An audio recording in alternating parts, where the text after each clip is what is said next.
ఉంటే వినే ప్రజల రోమాలు నెక్కర పొడుస్తాయి. అంత గొప్ప ప్రత్యక్షత భక్తునికి దేవుడు అనుగ్రహించాడు.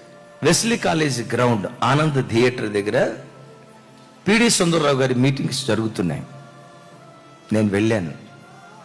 ఓ మనుషుడా, దేవుడు నిన్ను ఎందుకు పుట్టించాడు? నిన్ను పుట్టించటం వెనుక దేవుని ప్రయాసం నీకు అర్థమైతే, నిన్ను బ్రతికించడానికి దేవుడు పడిన పోరాటం నిజంగా నీకు అర్థమైతే, లోకాన్ని పెంటగా ఎంచుకుంటావు, నిన్ను పుట్టించిన దేవుణ్ణి ప్రాణాధికంగా నువ్వు ప్రేమిస్తావు అని చెప్తూ ఆ భక్తుడు చెప్పిన మాట ఏంటో తెలుసా?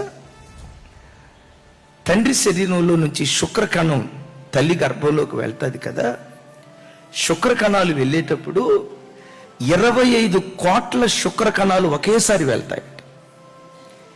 ఈ 25 కోట్ల శుక్రకణాలలో పిండంగా మారేది మాత్రం ఒక్క కణమే. ఆ ఒక్క కణం బ్రతకటానికి తతిమ 24,99,99,999 శుక్రకణాలు చావాలి.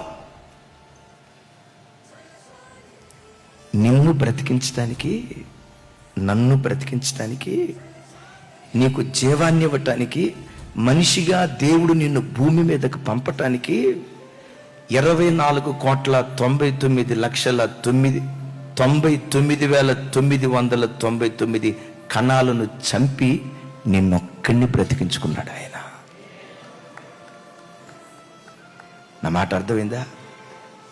నీకు తెలుసా, అమ్మ కడుపులో ఉన్నప్పుడే అమ్మ కడుపులో అడుగు పెట్టక మునిపే నీ కొరకు దేవుడు యుద్ధాలు జరిగించాడు.